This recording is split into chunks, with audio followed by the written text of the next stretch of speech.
اب زنا جو ہے اس کے لیے حضور نے جو کچھ فرمایا وہ سن لیجئے. عن ابن عباس قال ما رأيت شيئا اشبه باللمم مما قال ابو ہریرہ عن النبی صلی اللہ علیہ وسلم. حضور کی حدیث ہے ان اللہ كتب على ابن آدم حظه من الزنا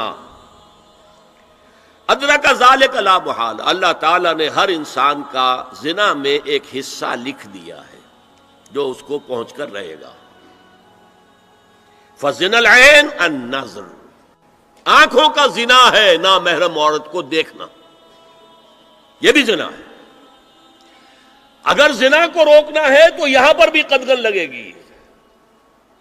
ایک جگہ آیا ہے حدیث میں النظر سہم، یہ تیر ہے. یہ نظر جو ہے نگاہوں کے تیر، یہ تو آپ شاعری کے اندر بھی اور گانوں کے اندر بھی نگاہوں کے تیر سنتے ہیں کہ نہیں سنتے؟ النظر سہم، یہ تیر ہے. وزن اللسان النطق یا منطق، زبان کا زنا ہے کسی عورت سے گفتگو کر کے چٹخارے لینا. عورت کی آواز میں بھی ایک لوچ ہے، حسن ہے. اللہ تعالیٰ نے اسے سراپا ایسا بنایا ہے کہ مرد کے لیے اس کی ہر شے کے اندر اٹریکشن ہے، اس کی آواز میں اٹریکشن ہے. والنفس تمنا و تشتہی، اور باقی رہ گیا نفس، وہ تمنا کرتا ہے کہ اب میں اس سے آگے بھی بڑھوں اور زنا بھی کر لوں. والفرج یصدق ذلک کلہ اور یکذب، لیکن یہ ہو بھی سکتا ہے نہیں بھی ہوتا، لیکن یہ زنا تو کر چکا نا. کان کا زنا اس نے کر لیا، آنکھ کا زنا اس نے کر لیا، زبان کا زنا اس نے کر لیا. ایک کو زنا کی تعریف میں لایا. ایک اور روایت ہے جو مسلم میں ہے، عن ابی ہریرہ کتب علی ابن آدم نصیبہ من الزنا مدرک ذلک لا محالہ فالعینان زناہما النظر والاذنان زناہما الاستماع واللسان زناہما الکلام والید زناہا البطش والرجز زناہا الخطأ والقلب یہوی وتمنا.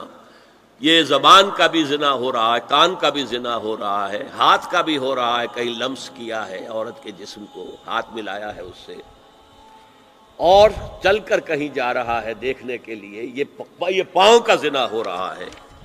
یہ ہے زنا کی شکلیں جو محمد الرسول اللہ صلی اللہ علیہ وسلم نے بیان کی. تو زنا کا روک تھام، زنا کی جو ہمارے معاشرتی اہداف کے اندر بہت اہم ہے، بہت اہم ہے، بہت اہم، ورنہ معاشرہ ٹوٹ پھوٹ کا شکار ہو جائے گا. میاں بیوی میں اعتماد نہیں ہے، بے اعتمادی کی فضا میں اولاد جو پلے گی اس کی منفی نفسیات ہوں گی، کبھی مثبت نفسیات نہیں ہو سکتی. والدین میں محبت ہے، آپس میں اعتماد ہے، تو ایک دوسرے پر اعتماد ہے، ایک دوسرے کا لحاظ ہے، ایک دوسرے کی دلجوئی ہے، ایک دوسرے کی مدد ہے. یہ ساری چیزیں جو ہے وہ ایک فضا پیدا کرتی ہیں گھر کے اندر. وہ ایک نارمل، ایک صحت مند فضا جس میں کہ نئی نسل پروان چڑھے گی تو وہ ایک پازیٹیو اور مثبت نفسیات لے کر پیدا ہوگی. اچھا، اور دیکھیے اس میں کیا کیا کچھ حضور کی طرف سے آئے ہیں.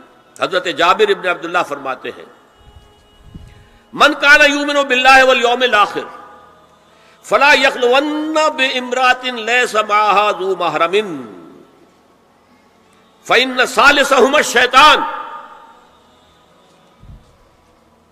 رواہ احمد. دیکھو، جو شخص بھی اللہ پر اور یوم آخر پر ایمان رکھتا ہو وہ کبھی کسی اجنبی عورت کے ساتھ خلوت میں نہ رہے، ملاقات نہ کرے جس کے ساتھ کہ اس کا کوئی محرم شامل نہ ہو. کوئی عورت آئی ہے آپ سے مسئلہ پوچھنے کے لیے، اس کا باپ، اس کا بیٹا، اس کا بھائی، اس کا شوہر ساتھ ہونا چاہیے، اکیلے نہیں. اس لیے کہ ثالثہما الشیطان. جہاں یہ ایک مرد اور ایک عورت جو ایک دوسرے کے لیے نامحرم ہے، جب ملیں گے تیسرا وہاں شیطان موجود ہوگا. اسی طرح حضرت ابن عباس کی روایت ہے لا یخلون رجل بامرأۃ الا ومعها ذو محرم ولا تسافر المرأة الا مع ذی محرم. کوئی مرد کسی عورت کے ساتھ خلوت میں نہ ہو، اکیلے نہ ہو، مگر یہ کہ اس عورت کے ساتھ اس کا محرم موجود ہو. اور کوئی عورت سفر نہ کرے جب تک کہ اس کے ساتھ محرم موجود نہ ہو.